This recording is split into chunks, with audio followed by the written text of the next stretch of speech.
Hello दोस्तों, तो नमस्कार, स्वागत है आप सभी का हमारे इस YouTube चैनल पर।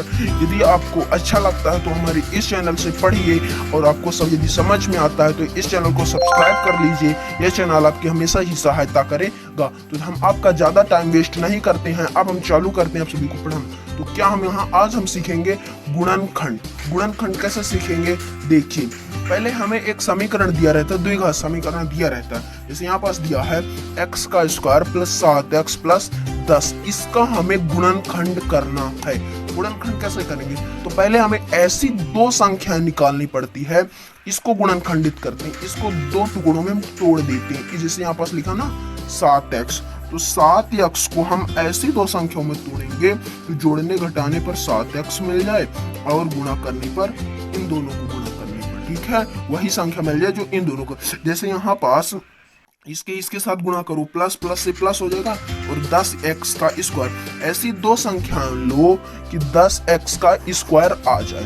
10x का स्क्वायर कैसे आ जाएगा, तो देखिए हमने क्या क्या संख्याएं ले ली। जैसे कितने कितने 10 होता है, जैसे 5 दूना 10 होता है ना, 5 दूना 10। तो दो संख्याओं को गुणा करने पर 10 आ भी जाता है और 5 और 2 7 हो जाते, ठीक है। तो ये परफेक्ट कहेंगे। तो x का स्क्वायर हम क्या लिख लेंगे, यहाँ पास हम लिख लेंगे x का square plus 5x plus 2x plus 10। अब यहाँ पास हम आपसे समझा देते कैसे हुआ। अब x का स्क्वायर है और 5x, इन दोनों को ले लो, इन दोनों को एक ठो में ले लो और इन दो संख्याओं को एक ठो में ले लो।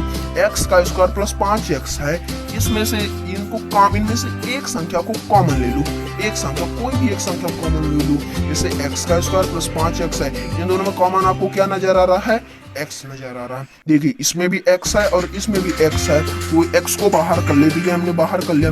अब अंदर क्या बचा, अंदर x बचा, ठीक है, ये x हो गया और प्लस कर लिए और यहाँ पास क्या बचा, 5 बचा, क्योंकि x को तो हमने बाहर कर लिया, ये एक छोटी के निकल गया। अब इस वाले में आते हैं, यहाँ पास क्या लिखा, 2x प्लस 10 है, 2x प्लस 10 है। अब यहाँ पास इन दोनों में क्या कॉमन दिख रहा है, जो आपको दोनों में है, इनमें हमें 2 दिख रहा है, 2 इसमें भी है और 2 पंचे 10 इसमें भी है, ठीक है। तो 2 हम बाहर कर लिए, 2 बाहर कर लिए ना, तो 2 हम बाहर कर लेते हैं, तो अंदर क्या आ जाएगा, अंदर एक तो x आ जाएगा और एक तो 5 आ जाएगा, ठीक है, 2 पंचे 10। अब हम इस तरीके से गुणनखंड करते हैं कि अंदर ये तो दोनों कोष्टकों में एक ही संख्या आई, एक ही संख्या आई, हमें ऐसे गुणनखंडित करना है, ठीक है ना। तो अब देख लीजिए, यदि आपको विश्वास नहीं हो रहा तो ये चेक भी कर सकते हैं। कैसे चेक कर सकते हैं, इसका x के साथ गुणा करिए, x का स्क्वायर आ गया।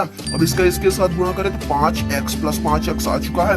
अब यहाँ देखिए 2x, ठीक है, 2 यहाँ प्लस और प्लस 2x, 2 को x के साथ गुणा करें 2x आ गए, 2 को 5 के साथ गुणा करेंगे प्लस 10 आ जाएगा, ठीक है। ये समीकरण मतलब समझ में आ चुका है।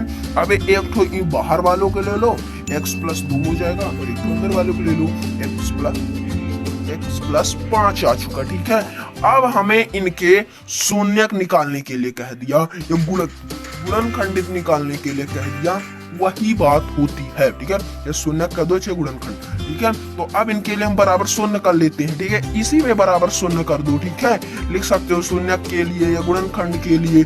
तो देखो अब यहाँ पास क्या हो जाएगा, x प्लस 2 बराबर शून्य, क्या हो जाएगा, x प्लस 2 बराबर शून्य और x प्लस 5 बराबर शून्य। x प्लस 2 बराबर शून्य करोगे तो क्या हो जाएगा, x प्लस 2 बराबर शून्य।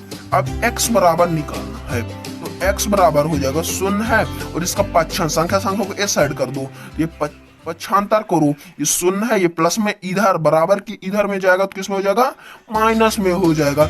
पक्षांतर के बारे में तो आपको तो पता ही होगा, क्योंकि आप एक अच्छे स्टूडेंट जो हो, ठीक है। शून्य माइनस एक्स, और शून्य में -2 करोगे तो x बराबर कितना आ जाएगा, -2 आ ही जाएगा। ये एक ठो निकाल गया, ठीक है। समझ में आ रहा ना आप सभी के, ठीक है। यदि आपके समझ में आ रहा है तो ये एक प्यारा सा लाइक जरूर कर दीजिएगा, ठीक है। और कमेंट बॉक्स में अपने आंसर बताइए, अपनी प्रॉब्लम बताइए, हम आपकी प्रॉब्लम को दूर करेंगे। तो ज्यादा बातें नहीं करते, देखते हैं। अब इस साइड भी आप सभी को पता ही चल गया, x प्लस 5 बराबर 0 और x बराबर हो जाएगा, अब 0 है, इधर प्लस में है तो इधर किस में हो जाएगा, माइनस में हो जाएगा, सिंपली। और x बराबर हो जाएगा -5, ठीक है।